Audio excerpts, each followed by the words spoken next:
وإذا فسدت فسد الجسد كله ألا وهي القلب এটা নাম হলো কল দিল।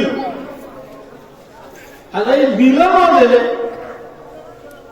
মরিচা হলে জঙ্গার লাগে, যে লাগান বিভিন্ন জিনিসের মাঝে ময়লা লাগে, জঙ্গার লাগে, এটাকে পরিষ্কার হয়।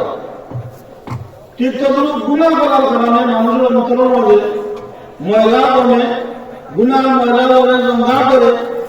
আর রাসূলে ফরমাইলা যে এই জঙ্গারে দূর করার ব্যবস্থা লিকুল্লি শাইইন সিকালাতুন ওয়া সিকালাতুল কুলুবি যিকরুল্লাহ।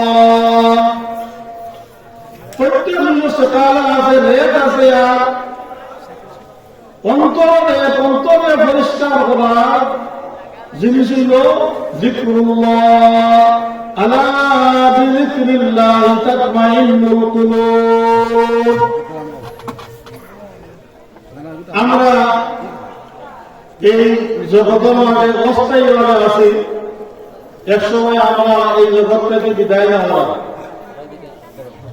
বিদায় নেওয়ার সময় যদি আমার সাথে মূল্যবান জিনিস ঈমান না থাকে, তাহলে আমার পরকাল ধ্বংস।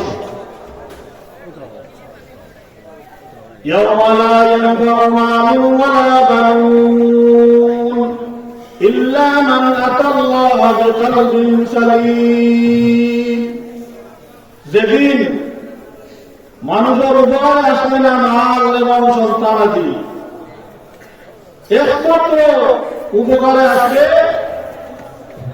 যারা নিরুপা দিন, সুস্থ দিন নিয়ে যাবে। ইল্লা মান আতাল্লাহ বিকলবিন সালিম। কলবে সালিম, সুস্থ অন্তর, যে অন্তর, যে দিন কুফুরটা দিফাত করে, যে দিন শিরকটা দিফাত করে। এই কুফর এবং শিরিক এবং গুনাহ মুক্ত দিল নিয়ে গেলে তখন আখিরাতের ফায়দা পাওয়া যাইব। জান্নাত আল্লাহ ওয়াদা করছে, আল্লাহ দান করো।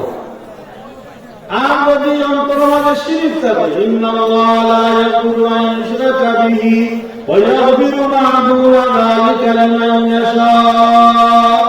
শিরকের গুনাহ আল্লাহ মাফ করবেন না, অন্য গুনাহ আল্লাহ চাইলে মাফ করবে, কিন্তু আল্লাহর নিয়ম হলো শিরকের গুনাহ মাফ করুন। আমরা সমাজে শিরিকের বিভিন্ন প্রক্রিয়া করা আছে, বিভিন্ন তরিকায় শিরিক। এই যে বর্তমানে হেমন্ত পাহাড়েও মাথা চাপানো হয়, বিভিন্ন মাথার কেন্দ্রে শিরিকের আড্ডা হয়, যেখানে আমরা মানুষরা শ্রদ্ধা করে। এরপরে ঈদের মাঝে আমরা মদ গাঁজা, এরপরে আমরা বিভিন্ন উপকরণ করবো। আমরা বালাগঞ্জ তারা উলামায়ে কেরাম সুচ্চা হয়েছিল, সম্মিলিত উলামা পরিষদ বালাগঞ্জ গঠন হয়েছে। আমরা উপজেলা থেকে আমরা আরম্ভ করতাম, সেই খাম আরম্ভ হয়েছে যে আমরা এই উপজেলা শিরিক মুক্ত থাকতো, আমাদের এই উপজেলা মাদক মুক্ত হইত, নিশা মুক্ত হইত, নাচ গান এবং অনুষ্ঠানিক কার্যক্রম মুক্ত। এই আমার অভিজ্ঞতা থাকতো। এল্লা দিয়া প্রচেষ্টা করে আপনারা যেন ডাক দেওয়া, যেন পাওয়া গেলে শরীর দিবা চেষ্টা করবা, বাবা আমার শরীর দিবা দিয়া আল্লাহ পাক রব্বুল আলামিন আমাদের উপজেলারে, আমাদের জানারে আল্লাহ তাআলা শিরিক মুক্ত এবং মাদক মুক্ত। মাদক এমন এক মাদক সয়লা, গাঞ্জা, মদ, গাঞ্জা এই সমস্ত মানুষের ধ্বংস করে দেয়। মাদকের মাধ্যমে যুব সমাজ নষ্ট, মাদকের মাধ্যমে সুবিধা কাটি বাড়ে। এই সমস্ত বন্ধ করবার লাগিয়া ওলামায়ে কেরামের চেষ্টা করবা। আল্লাহ পাক রব্বুল আলামিন আমাদেরকে দিন নিজের অন্তর পরিষ্কার করবার লাগে আমরা চেষ্টা করি, এবং এই শিরিক মুক্ত এবং কুফর মুক্ত, গুনাহ মুক্ত জীবন আমরা করবার চেষ্টা করি। যে এলাকার মানুষের শরীরের মাঝে বেমার হয়, সর্দি কাশি হয়, মারাত্মক প্রভাব হয়, ক্যান্সার হয়, আলসার হয়, দিলের বেমার আছে, অন্তরেরও বেমার আছে। আর এই অন্তরের বেমার মাঝে কিবিরের বেমার, অহংকার, হিংসা, বিদ্বেষ, বড়াই ইত্যাদি কিছু বেমারের আছে। আল্লাহ পাক রব্বুল আলামিন এই সমস্ত বেমার তারা দূর করবে। হযরত মূসা আলাইহিস সালাতু ওয়াস সালাম বলেন, ওয়াইল ক্বালা মূসা লিফাতাহু লা আবরাহু হাত্তা আবলুগা মাজমা'আল বাহরাইনি ওয়া আমদিয়া হুকুবা।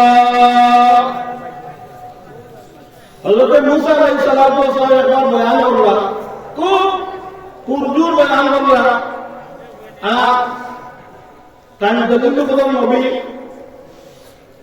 তাহলে বয়ান করবে সবচেয়ে বড় আলিম, বর্তমান সময়ের সবচেয়ে বড় আলিম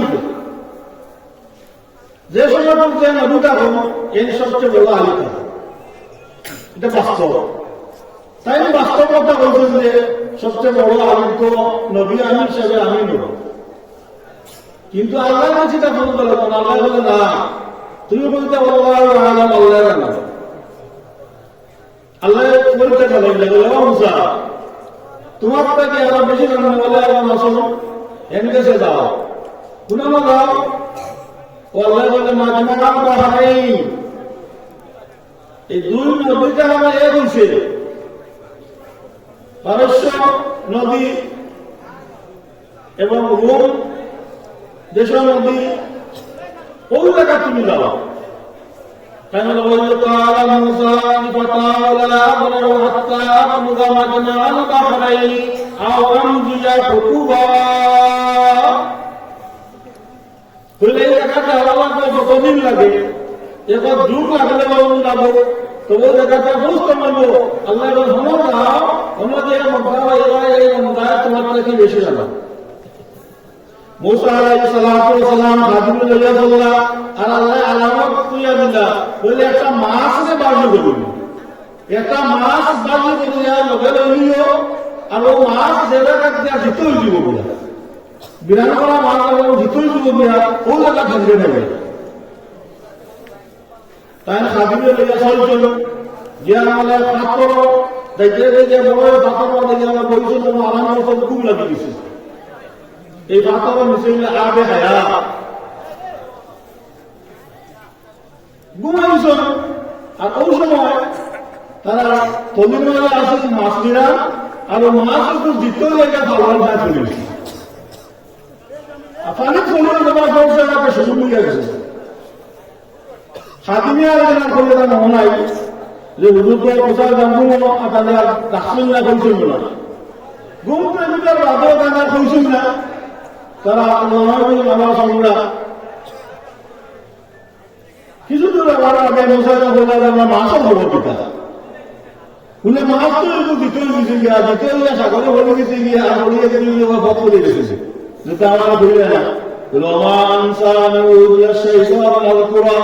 শয়তান আমাকে বলে গেছে লাগে বলছে মনে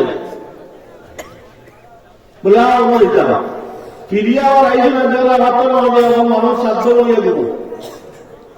আই সালাম আল্লাহ সালাম আল্লাহকে যাওয়া হলে আপনি খেয়ে বলে আমি মুসা, বলে কোন মুসা? বনি ইসরাইলের মুসা। বনি ইসরাইলের মুসা কিতা লাগে এই জন্য আমি বলে আমার কাছে একটু এই ভিত্তা মানুষের আল্লাহ আমাকে হুকুম বসল, বলে কিতা আমি দিবি, তুমি তো একলা এলো আমি আর লাগলো, তুমি আল্লাহ পাবো, তুমি তা বুঝতে না বলে না আমার লগে আমারে লাগুকা আমি বুঝবো। ওই সময় আমার সাগরের মাঝে একটা চোর মাতিয়ে চুস মারছে, কোনটা মারছে, আর বলে ও একটা ভাবছি আমার কোনটা মারছে আমার জোর, বলে বাকি ছোট কত মানি রাখে সাগর ভাঙতে দিই সবাই বলে ও মুসা তোমার ইলিম আমার ইলিম আর সমস্ত জাহানের মানুষের ইলিম আল্লাহর ইলিমের সামনে এই পাটি ফাটি টুটো যে ভাঙি লাগছে এর চেয়ে আরো বহুত কম। ওমা উতিতুম মিনাল ইলমি ইল্লা কালিলা, তোমার যে ইলম রয়েছে এই দিন খুব নগণ্য জ্ঞান দান করেছে। আল্লাহ এই জন্য সবচেয়ে বেশি। মুসা আলাইহিস সালাম বলে, ঠিক আছে আমার লোক আমার রাবুকা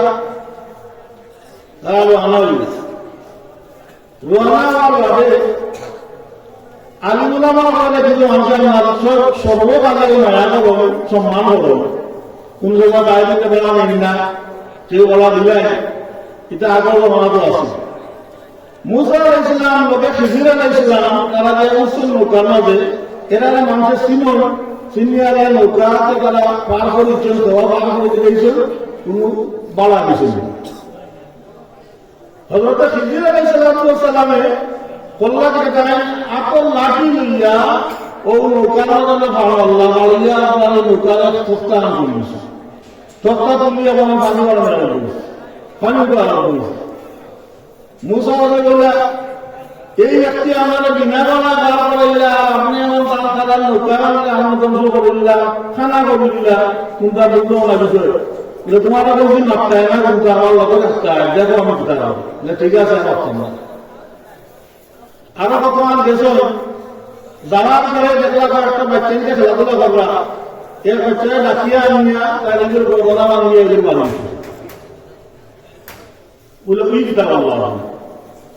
আগে না নৌকার ওষুধ মানুষ বানিয়েছিল কি কিতাব বললে, ও মুসা তোমার কোনো মাপতায় না, আমি না পাওয়া পর্যন্ত তুমি জিজ্ঞাসা করতে না। বলে জিও আর আমি জিজ্ঞাসা করতাম না। কিন্তু এরপরে মুসা আলাইহিস সালাম আবার গেছেন খিজিরের সঙ্গে যাওয়ার পরে গ্রামে গেছিল। গ্রামে যাওয়ার পরে তারা কিছু খানি দিবার লাগে চাইছেন, চলছেন, কিন্তু সেগুলো খাইনে দিছে না, বলবার দেখা দিলে দেখাবার দেখা দিছে। আমার সময় পিতা করলাম, আমার সময় দেখলাম যে ও গ্রামের রাস্তা আমার একটা ওয়াল, আর ওয়ালটা আমরা খাই তুই দিচ্ছে, কোন সময় বললে অ্যাক্সিডেন্ট হইব অথবা রাস্তা বন্ধ হইব। হইলাম মুসা খাওয়া বলে পিতা বললো না, ঠিক করতাম ও ওয়াল নিয়ে ঠিক করে দিয়া মানুষের চলাচল রাস্তার সুবিধা করে দিয়া রওনা হয়েছিল। মুসা বললে আর তো ভাষাটা চলতে কথা আইয়া এই গ্রাম তারা ওনারা খাবার দেবো না, যা কাপড় লাগাই দেবো না, আমরা তারা খাম করিয়া দিলে কিতাব বুঝছো বলে, ও তোমার লোকে আমার বিচ্ছে বেরিয়ে দিয়া তোমার বুঝলাম মাত্রায় না, তুমি মাতিছ এবং এটা যা করছে এটা আমার আল্লাহ রক্ত খাইছে, আমি আল্লাহ করাইছি, আল্লাহ আমার অভিজ্ঞ অভিজ্ঞা জানাইছি। এবং তুমি জানিলাও কোনটা কিতাব লাগে করলাম। হযরতে খিজির আলাইহিস সালাম বললাম, নৌকাকে আমি ফুল করছি, এর কারণ হইল সামনে একবার ডাকাইত আছে, এই ডাকাইত বলে বালা নৌকা ওগুলা তারা চিন্তাই করিয়া লইয়া যায়। আর যখন বাংলা নিন্দা খানা মানে এটা নেই না, এরা যখন আমরা বিনাবেলা খাওয়া করবো তারা তুমি ফায়দা করলাম, আল্লাহ তুমি আমি এটা খাওয়া করিয়ে গেলে ত্রুটিযুক্ত করে দিলাম, যাতে ডাকাইতে পারে এটা গ্রহণ করা নেই। বলে 2 নম্বর কিতাব, 2 নম্বরে বলে আল্লাহ বলে এটা আল্লাহ হুকুম, আল্লাহ ইলম আছে। এইবার বড় ইয়া মা বাবার নাগমানি করলেন না, মা বাবারে শিরিকের মনে মুক্তলা করে দিল, এই কারণে আল্লাহ হুকুম যে তারা উঠে দেব, এই কারণে তারা মারিস, এটা আল্লাহ হুকুম ব্যবস্থা। আর আল্লাহ তাআলা তাফসীরে কিতাব আছে, আল্লাহ তাআলা এর বদলা এই মহিলা ধরো অর্থাৎ এই বাচ্চার মার ধরো আল্লাহ তাআলা এমন মেয়ের জন্ম দিয়েছেন যে মেয়ের ধরো এক অবতার আছে, এরকম নবী হয়ে যাবে। সুবহানাল্লাহ।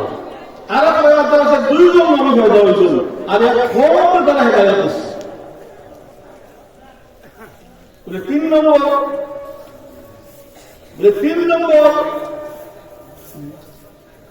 ওয়ান ঠিক করে দিলাম, এটা হইল এই জিদার দেওয়াল আছে এতিমাইনে 2 এতিম, 2 জন এতিমের এই দেওয়ালটা মালিকানা। আর এই দেওয়ালটা হচ্ছে একটা খাজানা, সোনার উপর খাজানা। আর এই এতিমগুলোর বাপ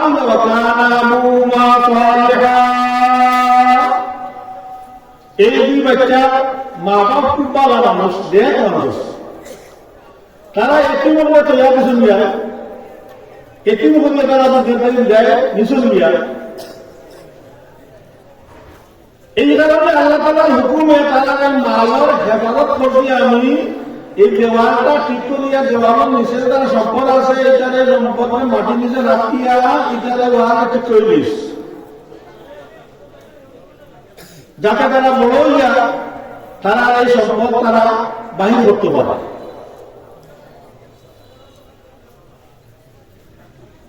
এই সম্পদ কি পরিমাণ আছে? ব্যবহারটা আছে, সোনাও আছে, রূপও আছে, আর এই সম্পদ সোনার টাকাও আছে। এটা আমার লেখা বিসমিল্লাহির রহমানির রহিম, আর আমার লেখা লা ইলাহা ইল্লাল্লাহ মুহাম্মাদুর রাসূলুল্লাহ। আর কথা লেখা হয় যারা জানে মৌত সুনিশ্চিত তারা কি লেখা দুনিয়ার আয়েশ আরামের মধ্যে মুক্ত। যারা জানে যা কিছু আল্লাহর পক্ষ থেকে তকদির আছে খাও, এর বাদে ওখানে হায় হতে সকাল, এরকম কিছু কথা লেখা। তফসিরের মধ্যে আনছেন যে মা বাপ যদি নেককার, মুহাম্মদ ইবনে মুনকাদির রাহমাতুল্লাহ ফরমাইয়া যে মা বাপ নেক হওয়ার কারণে বাচ্চার করে আল্লাহ তাআলা হেফাজত করে। সুবহানাল্লাহ। এমনকি বলতে আছে যে মা বাবার নেককারীর কারণে, নেক মা বাবার কারণে আল্লাহ তাআলা বাচ্চাইন্তরে হেফাজত করুন এবং বাচ্চাইন্তরে হওয়া করুন। এমনকি দুইটা এই এলাকার বস্তিরও আল্লাহ তাআলা হেফাজত করুন। এখন নেককার মানুষের এর লাগে মা বাপ কারণে এই মা বাবার সন্তানের প্রতি মানুষের মহাব্বত থাকে, আল্লাহ তাআলা এর হেফাজত করুন। এই মাদ্রাসা আল্লামা গওহরবন্দ রহমাতুল্লাহ আলাইহির অন্যতম শাগির হযরত মাওলানা আব্দুল আমিন সাহেব রহমাতুল্লাহ আলাইহি তার প্রচেষ্টায় এই মাদ্রাসা হইছে। নেককার মানুষ আসলে আমার মনে আছে আরো বাড়ি হয়তো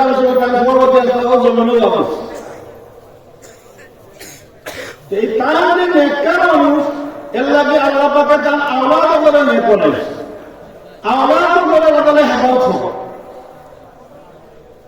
আর এই প্রতিষ্ঠান লেখা তৈরি গেছে, এটা আমার লাগে এটা সম্পদ। আমরা এটা চালাবি করি, যদি দেখাশোনা করি, এটা আমরা ফায়দা। এই প্রতিষ্ঠানের সুখে দুঃখে সাথে থাকা এটা নেককারীর আলামত। আর নেক মানুষ আল্লাহ ওলি মাদ্রাসা যেমন কোরআন হাদিসের তালিম হয়, কোরআন হাদিসের শিক্ষা দেওয়া, এই কোরআন হাদিসের শিক্ষা কেন্দ্র এই মাদ্রাসার রক্ষা করা আমরা প্রত্যেকের দায়িত্ব নিয়ে রাখতে না করা সবার দায়িত্ব পালন করতে হইলে কোন সময় আছে মুখ দিয়েও সহযোগিতা করা লাগে, কোন সময় টাকা পয়সা দিয়ে সহযোগিতা করা লাগে, কিছু সময় কিন্তু বুঝাইলে মানুষের সহযোগিতা করা লাগে।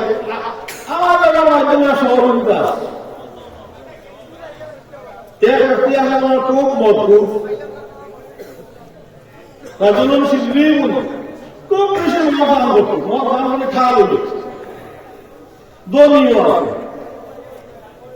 এর মাথা খাদিমে বলল দশায় 60টা জীবন মিলে যাও, আমরা একটা পার্টি করতাম, আমরা পূজাতে করতাম, কিছু ফল ফুল পেয়ে যাবো। তো 60টা দিনও দিছে, আর যদি কিছু ফল ফুল পেয়ে যাও, আমার বন্ধু বান্ধব হয়ে যাবো, আমরা ভর্তি করতাম, মদ পান করতাম, পার্টি করতাম।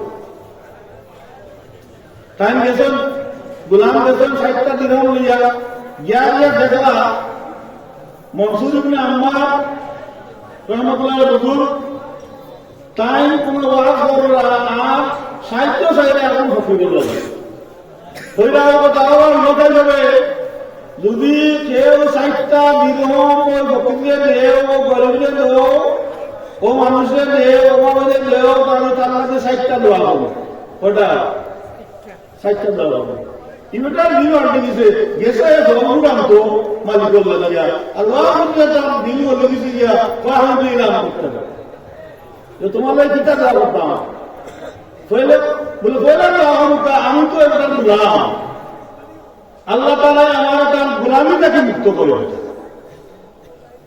মনসুর ইবনে আম্মার দোয়া করলা আল্লাহ তাআলা তাকে এই গোলামি মুক্ত করলেন।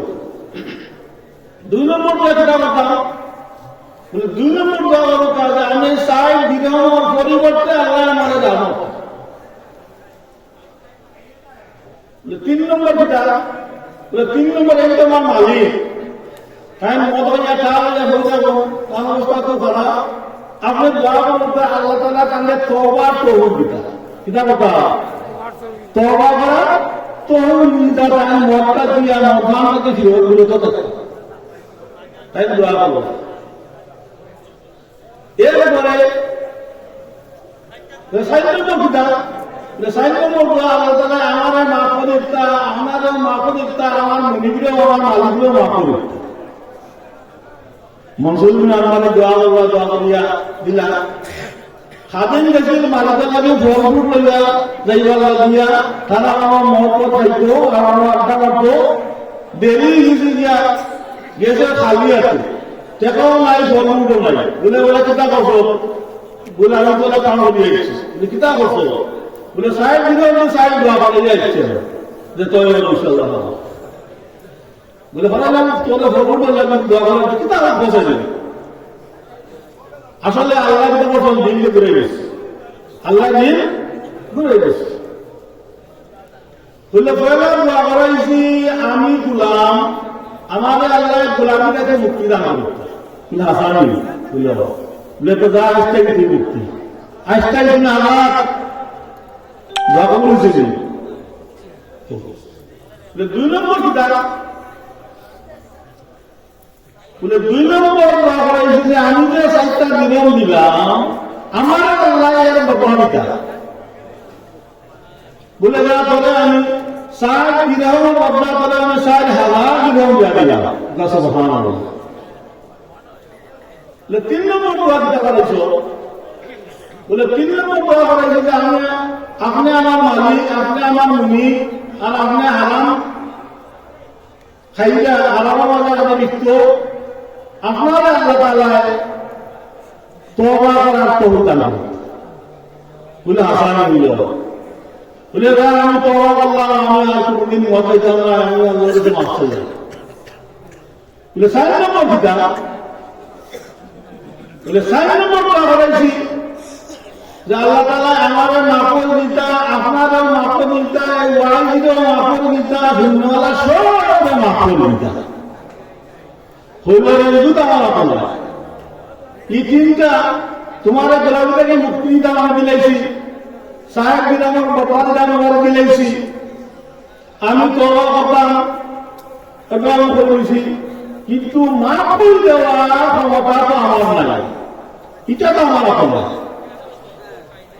ও কথা বলে নদী শেষ হয়ে গেছে ওটা গেছে গিয়ে আর ঘুমাইছে ঘুমানোর যখন স্বপ্ন দেখে তখন বলবা ও আল্লাহ তুমি তোমার ক্ষমতার মধ্যে একটা আল্লাহ তুমি বলে দিছো আল্লাহর ক্ষমতার মধ্যে একটা আল্লাহ কথা নাই যা আল্লাহ তোমার মাফ করে দিবে আল্লাহ বলে গুনাহটাই মাফ করে দিয়েছে আর এই আইনগুলো মাফ করে দিয়েছে সুন্নাহও বলে মাফ করে দিয়েছে সুবহানাল্লাহ। এর লাগে আমরা এই ওয়াদার মধ্যে আইলে কিছু সদকাত করতাম মাদ্রাসা সদকাত করতাম দান খরচ করতাম সদকার মাধ্যমে মাল বাড়ে আমরা কিছু কিছু সময় দেওয়ার চেষ্টা করি দোয়া নেওয়ার চেষ্টা করি বুঝবার নির্গত আইবা ওয়া করবা এবং দোয়া দিবা আল্লাহ পাক রব্বুল আলামিন ফরমায় وأما من طغى وآثر الحياة الدنيا فإن الجحيم هي المأوى وأما من خاف مقام ربه ونهى النفس عن الهوى فإن الجنة هي المأوى যারা আল্লাহর নাফরমানি করো সত্যাশী করো وآثر الحياة الدنيا দুনিয়ার জিন্দেগির সত্য মনে করো فإن الجحيم هي المأوى তার ঠিকানা হলো জাহান্নাম وأما من خاف مقام ربه ونهى النفس عن الهوى فإن الجنة هي المأوى وأما من خاف مقام ربه আখেরাত হইল আল্লাহর সামনে দণ্ডমান লাগে আল্লাহর সামনে আমরা একটা রাওয়ালা করে রাখলাম